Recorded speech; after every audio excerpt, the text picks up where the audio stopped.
No matter how much we love RVing, there's certain signs in the Midwest in the fall that tell you it's time to winterize the RV. So we thought we'd share with you a few of the steps we're taking to get the RV ready for the winter.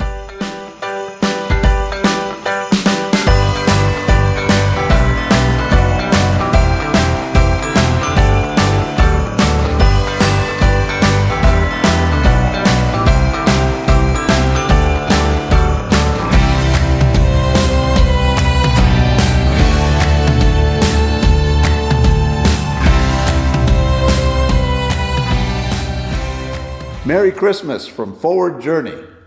As you can see by the Christmas tree, it's that time of year.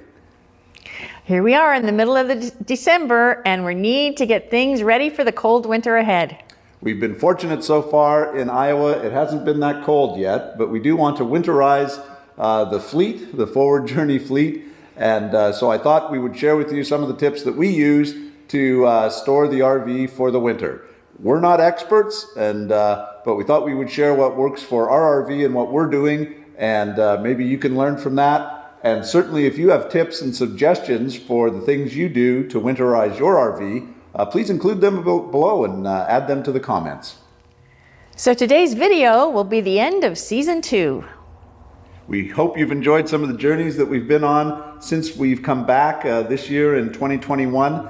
And we've got some things saved away for season 3 during these kind of colder months.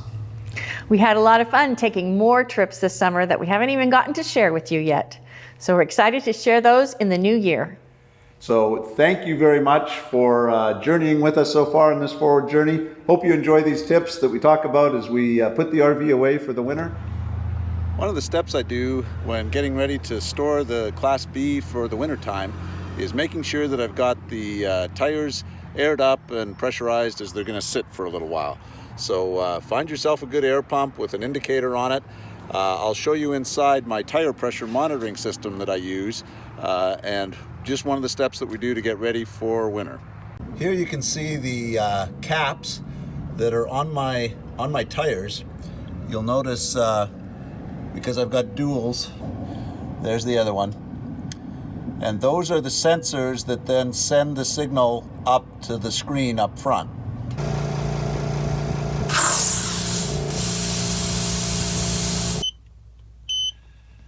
So here on the dashboard, you can see my tire pressure monitor system.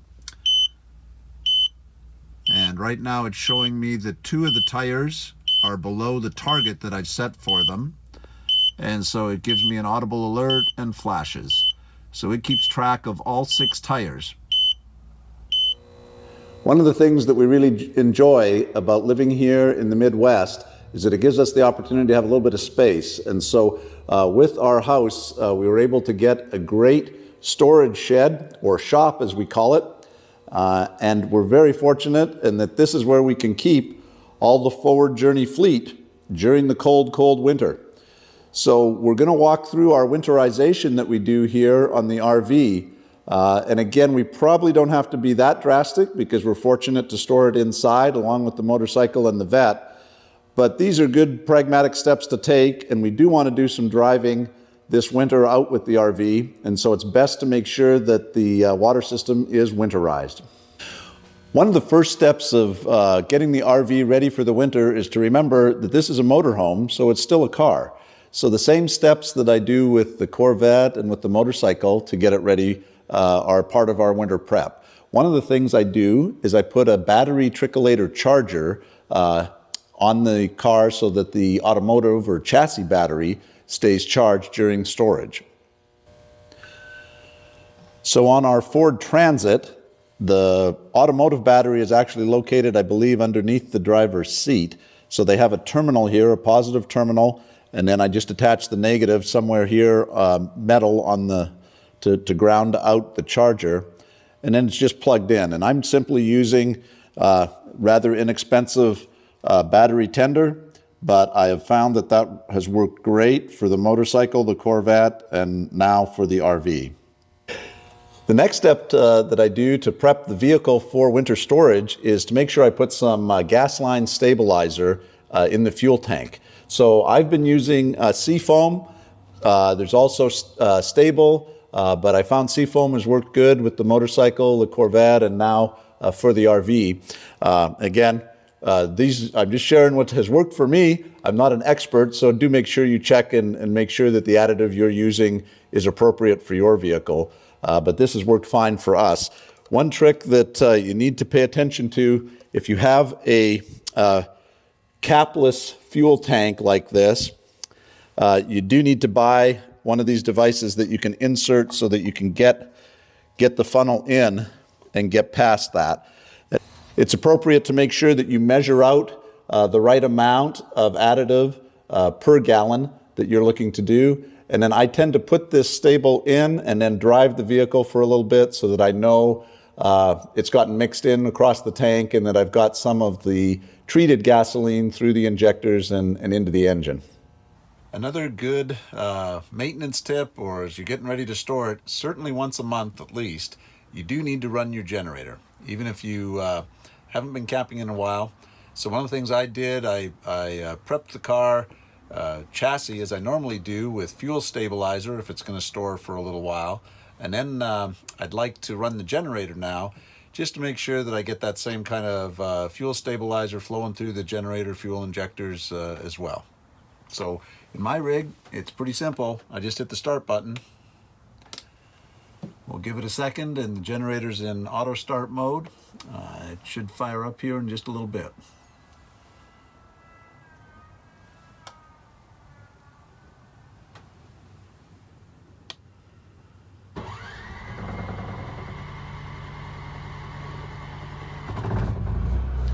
There you go. I don't know if you can hear it, but the gen's fired up, and so that'll give a good chance for it to run for a little bit. I will need to put some load on it. So I've got the lights on, the fridge is going. I'll probably turn the fan on just a little bit too to give it a little bit of load. So it can get some work and get a little bit of time on the generator at least once a month. Keep it running. When you are exercising your generator once a month or before you put it into storage, you do want to make sure after you've got the generator started and it's running for a bit that you put it under some load so it kicks into high gear. So I'm going to warm up some water using the microwave just so that I can get the generator to go unload a little bit. And you can hear, it's subtle, but you can hear now that the generator's working just a little harder now because we're getting a larger electrical draw. And again, that's something you just want to make sure you do as you exercise your gen. I think it's warm.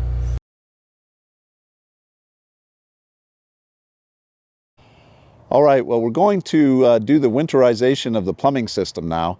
There's a couple different ways you can do it. The first step is if you have an air compressor, you can choose to blow all the water out of all the lines, and then that's an easy way to winterize. I don't have an air compressor, so I'm going to kind of do it the more simple way, which is to add RV Antifreeze to the plumbing lines so that I can be sure that they won't freeze and I won't break anything if the RV is outside when the temperature's low. Now, again, I'm not an expert, but what I'm just doing is kind of simply following the procedures here in the book. So check your RV. I'm sure it came with a similar kind of book like this. In our case, here's our operator's manual. And so I'm just following the steps outlined for adding the RV antifreeze for this Paseo. Well, we're inside the RV now, getting ready to show you what we do for our winterization. I've taken off the cushions here on our dinette, as most of the valves that we're going to need to access to prep for winterization are under these two, under the dinette sides. So just to make it easier, I've taken those cushions out so that we can walk through and I can show you what I'm doing with the winterization settings. The next step, drain the hot water tank and prep it so that we can add the RV antifreeze. So we're going to drain the hot water heater. The valves for it are on the driver's side underneath the dinette. So I'll bring the camera over there in a second and show you. One of the things you want to do when we drain the hot water heater, there's going to be a valve that is the hot water bypass.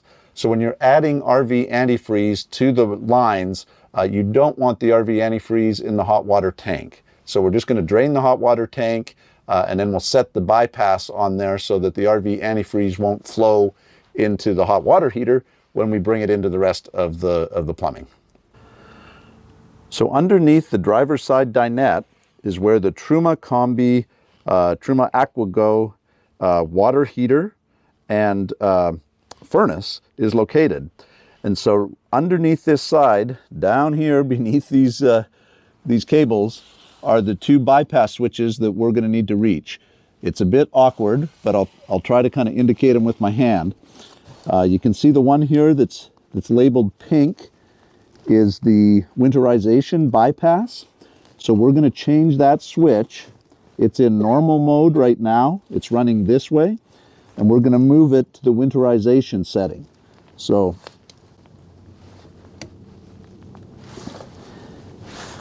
there we go. Turning it that way turns it to Winterization. Now here's an interesting point. The sticker is oriented this way on the cab, and you'll notice that it's kind of located backwards based on how it's installed. That's just a unique thing. You could find that in your camper as well too. So I'm just going to open up this valve right down here, which is the drain valve. And then I'm also going to reach back here, and I know it's difficult to see, but there is the water pressure release valve. So I'm just going to make sure that that is open.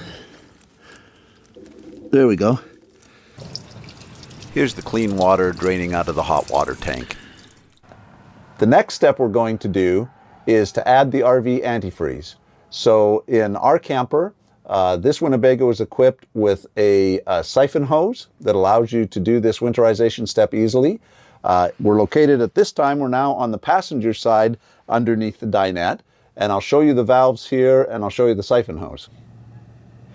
So underneath the driver's side dinette, you can see here is the water pump that's located, and there is our freshwater tank. This is the winterization siphon hose. So on our RV, you have to pay careful attention to where the labels are and where the drains are. So a couple things that has taken me a little while to learn and are specific to our RV, and it could be different for yours. You'll see the label there is for the low point drains. There are two valves there. One is for the freshwater tank, and one is for the water pump itself. Here on the side of the tank is the pink label for the winterization switch. The actual switch is right down here. You can see it, I'll try to get the camera down here. The switch here is beside the water pump. So I'm going to move that switch now to the winterization setting, and then we'll go ahead and start drawing the RV antifreeze into the system. So now we'll take the siphon hose and put it into the container with the RV antifreeze in it.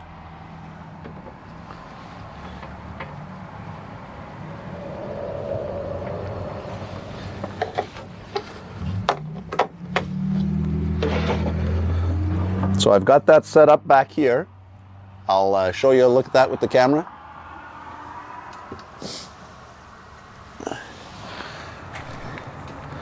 So there, you can just see we've put the siphon hose into the RV antifreeze container, and now we're going to go start up the water pump and open the taps. So now that we've got the RV antifreeze coming up through the siphon, we're going to go ahead and turn on the pump, and then we'll start running some through the lines here. So I'll turn on the water here, and we're going to run it until we start to see a little bit of pink foam coming out. See? That's about all we need. And we're going to turn it on both hot and cold. We'll run it on hot here till we get some pink coming up. There we go. So now we've got the pink. So that's good for the sink. All right, well, obviously the rest of the plumbing continues. We've got to step in here into the bathroom and just run a little bit of water through here, again, until we get that kind of pink foam. Okay, so we've got the sink, we've got the toilet done. Now we want to do the shower. So again, I'll just open up the shower here a little bit, and we'll again get some water flowing through down into the shower drain until we see the pink stuff.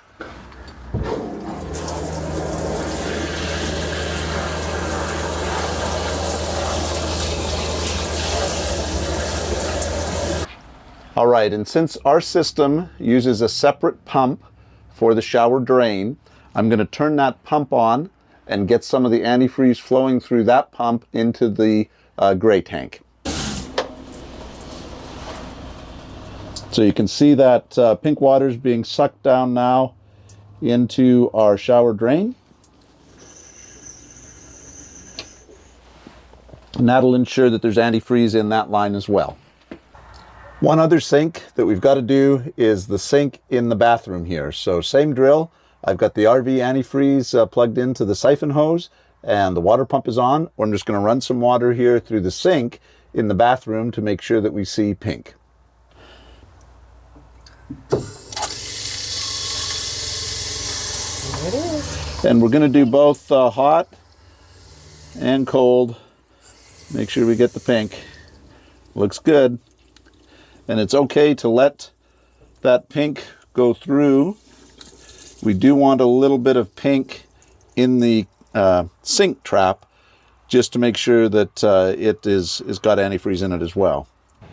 One other water line in the plumbing system of this RV is this back external shower hose or spray hose that we've got. So again, I've got the RV antifreeze siphon loaded in here, and I'm just going to run water through this external hose to make sure that it drains as well and is lined with antifreeze. So I can turn the water pump on here. So it should be on. All right, now if this works, we'll see the pink antifreeze fluid flowing into this bucket.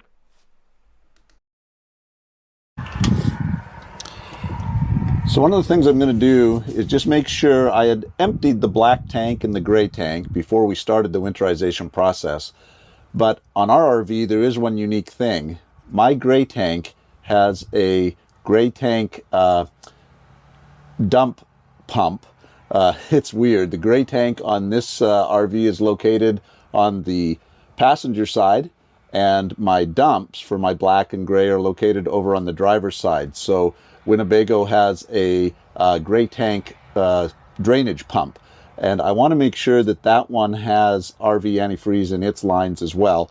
So I'm just putting a little bit of the RV antifreeze into the gray tank, and then I'm just going to run that gray tank dump pump so that I can get that gray tank, just to make sure that I've got RV antifreeze in that line as well. I want to run it through and make sure I got some RV antifreeze in the gray tank waste pump line. So again, on mine, I've got the gray tank release valve here, and then I'm just going to activate this switch, which is the drainage pump for the gray tank. And what I'm looking for here is just to get some pink.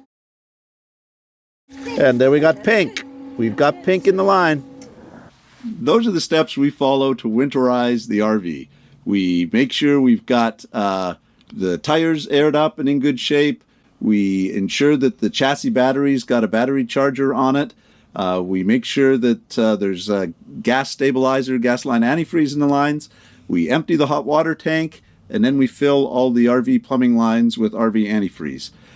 It's our first year to do it, so tell us what I might have missed. Add some comments down below if you've got some ideas that would help us improve the way we winterize the RV. Have a happy holiday with your family. We wish you a very, very Merry Christmas from Forward Journey, and all the best for the year ahead.